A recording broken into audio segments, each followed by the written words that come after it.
下一楼，在名字上面的 A 这个字是寓意优质的食品以及服务。那当然也贴切的道出了真实用餐的体验在我们的大厅里面呢，大家可以看上铺上了蓝绿色炫目的地毯，就是它的舒适优雅。在菜色上面呢，也是非常的讲究，让客人每一次都有不同的感受。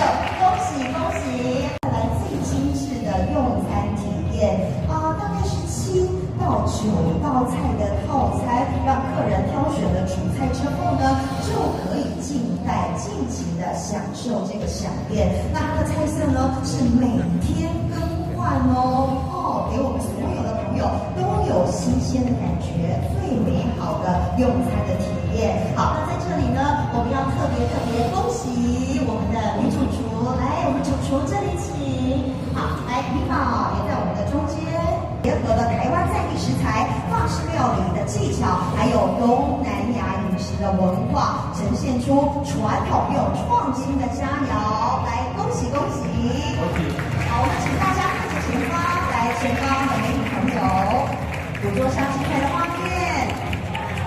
好，接着上来，我们要看着左边哦。来，有请所有人视线一致哦，看着左边的美女朋友。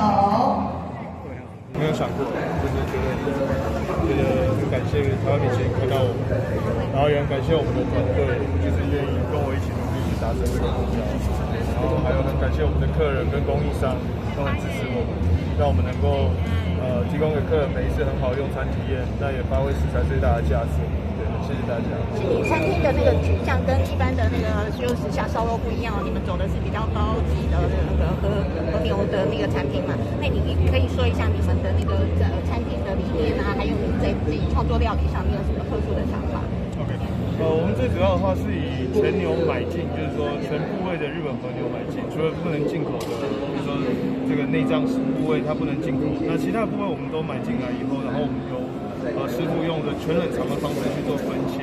那最主要的目的是希望提供给大家不一样的部位，比如说前腿、后腿这些一般烧肉店不一定常见到的部位，我们希望能够发挥它最大的价值，也希望大家可以认识各种不同的部位，对，利用各种不同的切法和这个调味方式，对，那提供出不同的味道。那每一个部位都有它非常好的味道。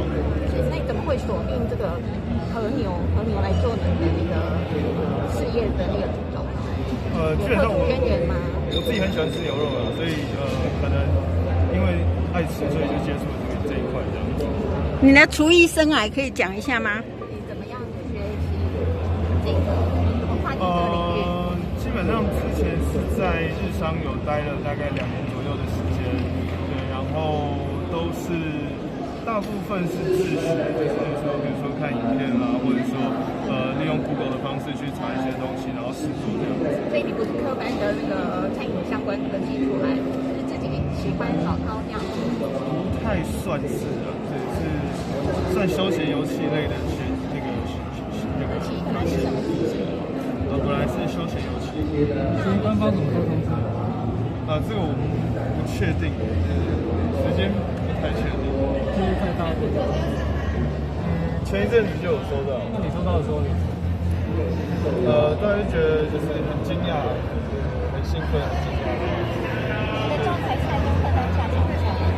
我们招牌菜就是所有的部位都就是会提供，那每天提供不一样的部位这样子。